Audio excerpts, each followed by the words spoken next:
Imagine yourself growing up in the Midwest as an early child and having a dream and taking that trip, as so many young people have over the years, coming out to Hollywood, following that dream, honing her skills with many workshops, many times practicing, and then becoming a star in her own right. And the nice thing about Nancy, she's a star, but she can go anywhere and be anonymous. She really works hard.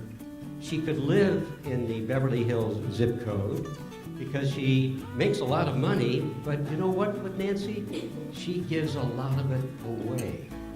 And she elects to live in the San Fernando Valley, in Northridge. She's our neighbor. And in the philanthropy, she works with Make-A-Wish. She's impacted actually millions of children with things that you've done in the phone project that you're part of. You work with Cal State Northridge in scholarships. I believe you're a patron there of the Performing Center. So she's a give-back person that's our neighbor. I noticed, too, that you're doing a project now with the Chamber, I think trying to put us more on the map with your communication skills. So she's lending her talent. She lives among us. She's the best give-back person that I know. Would you please rise and welcome this wonderful CK Tseng awardee, Miss Nancy Cartwright. I have to tell you, I was completely awestruck when I found out that I was going to get this award. I realized that our own community needed some attention. With that, Wayne introduced me to then President of PALS Devonshire, Lorraine New.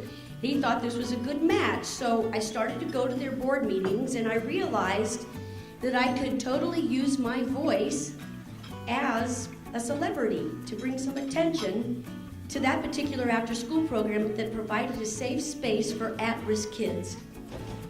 But the truth of the matter is that whether it's an Emmy or an Oscar or the CK Tseng Award or any award for that matter, the recipient of the award is never alone in his or her accomplishments.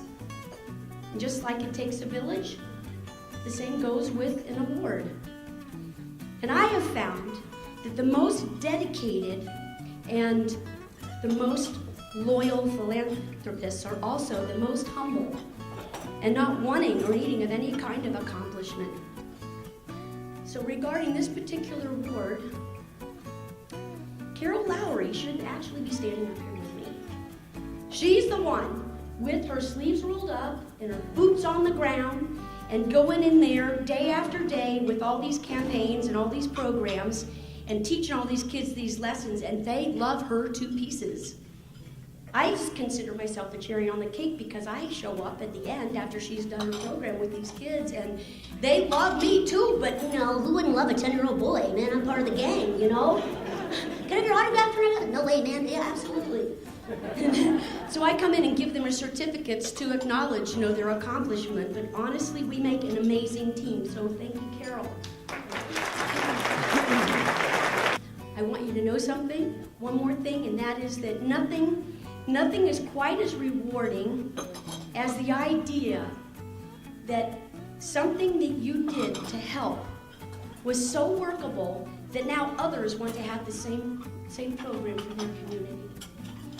So Carol, for rolling up your sleeves, I thank you very, very much, and I thank the board, and thank you, Richard, for giving it to me. Thank you so much.